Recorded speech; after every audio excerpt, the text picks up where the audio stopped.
3, 2, 1. Hello mga ka-SCLSS, nandito na naman po tayo upang magbigay ng impormasyon about sa aming grupo, ang Society Club for Loan Shark Survivors. Mga nagbabagang impormasyon na ngayon nyo lang malalaman. Dito lang yan sa Katrivia. Lala! Noong nakaraan, tinakal natin yung about sa background ng SCLSS. Ngayon naman mga kumapit na kayo sa kinuupuan ninyo kasi ngayon makikilala na natin kung sino ang founder ng SCLSS or ng Society Club for Loan Shark Survivors. Alam mo ba, Ricky, balita ko, pogi daw to eh. Pinaka-pogi sa buong Ola community. So ano, excited ka na ba na makilala siya? Talaga, Pogi? Interesting. Oh my gosh! Sino nga kaya itong Poging founder ng SCLSS? Abangan! None other than the founder of SCLSS, Sir Vien. So let's get to know more about Sir Vien. First trivia. Alam nyo ba na ang SCLSS founder na si Sir Vien ay apo ng isang congressman?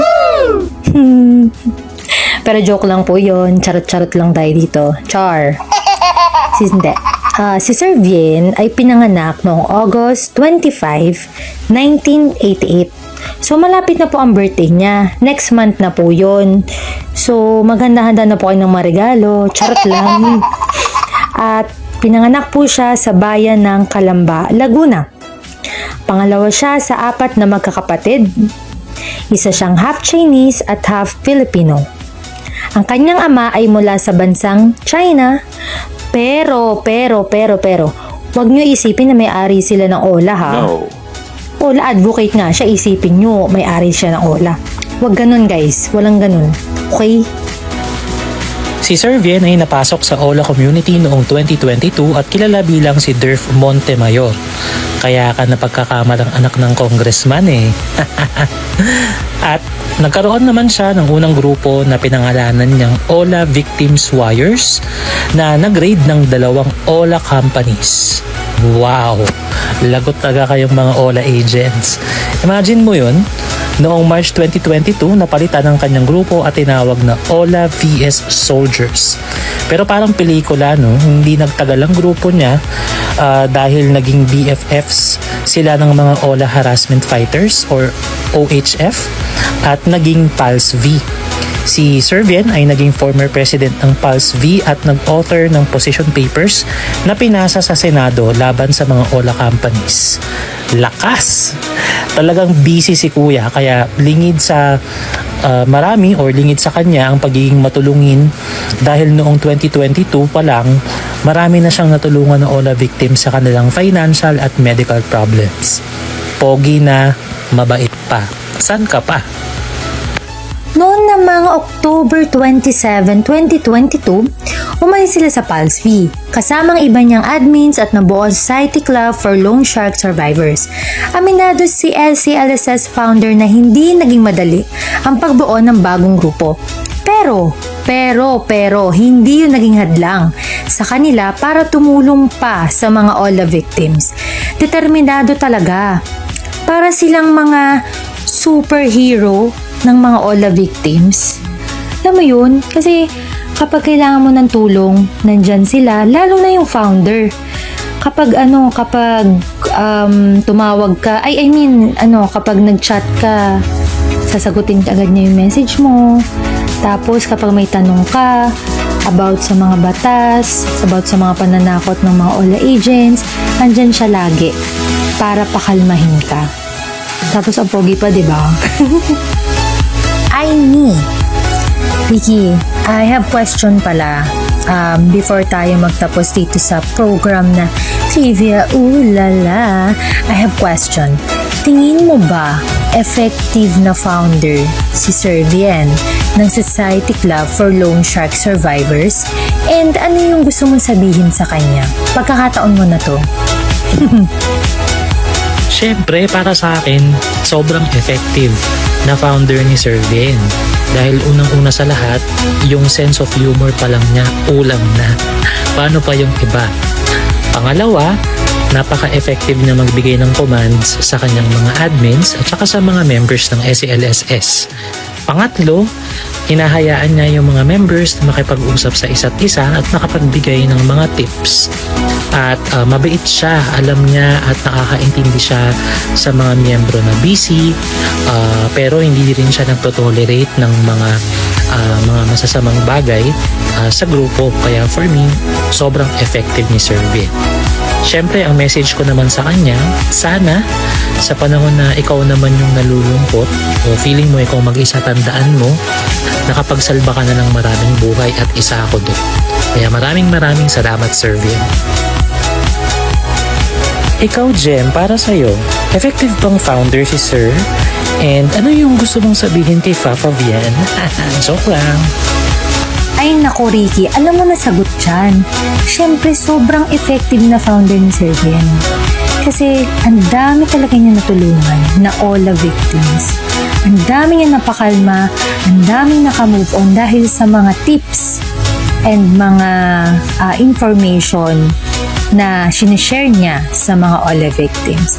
Ang masasabi ko lang, Sir Vin, thank you kuya. Kuya ko yan sa OLA community. Thank you kuya kasi dahil sa'yo at dahil sa grupo mo, nakamove on ako sa OLA and hindi na ako stress sa OLA, sa trabaho na lang. Charot!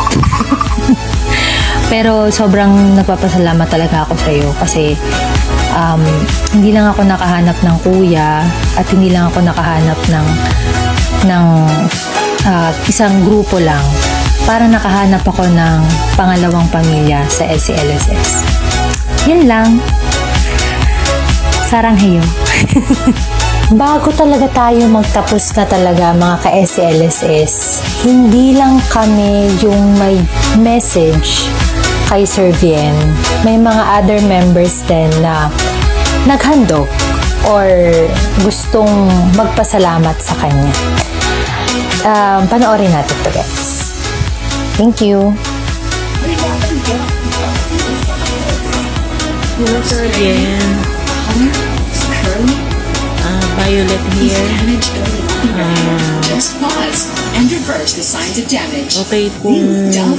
Okay po siya maging founder at salamat na kilala ko po kayong lahat. Thank you po. Yan bilang founder, sobrang effective. Madaling lapitan, madaling kausap.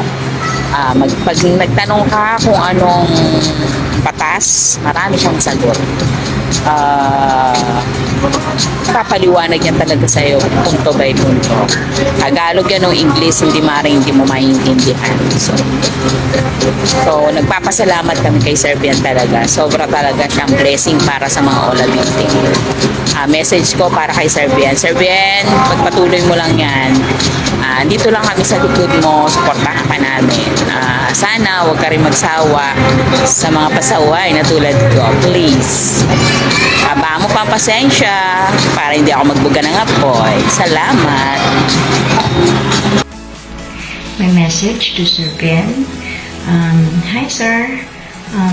Thank you for listening, for being a good leader to all of us. For guidance, for inspiration, for encouragement,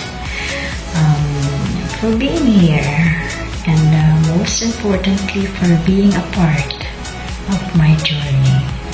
Thank you, and for that, I salute you. For real, gagawin ko si Sir Vin ng ganitong video. Sir Vin, as a founder ng Society Club for Lone Shark Survivor, kung i-rate ko siya, top 10, number 10, kasi napaka hands-on niya. Kahit na may work siya, make sure na nandun pa rin siya para sa group. And ang galing niya mag-multitasking. And very strict. Kapag sinabi niya, kailangan namin i-comply yun sa sinabi niya. And as a friend, ang masasabi ko lang sa kanya, long live Rod. And sana dyan sa bago mong piniling life ay maging happier ka na lang. More blessings. And birthday mo ba? Bakit yung ganito? Hahaha. Anyway, thank you for everything. Nakaka-touch talaga yung mga messages ng ibang members kay Sir Bien. Ramdam mo talaga na sobra silang natulungan ni Sir Bien. Ganun kabait si Sir Bien. Okay, mga ka-SLSS, ngayon po ay tapos na po ang ating programa. Abangan niyo po kami sa susunod na Lunes para na naman sa bagong impormasyon about sa aming grupo. Lagi po namin sinasabi na huwag kang mag-stuck sa pagiging OLA victim. Piliin mo ang maging OLA survivor.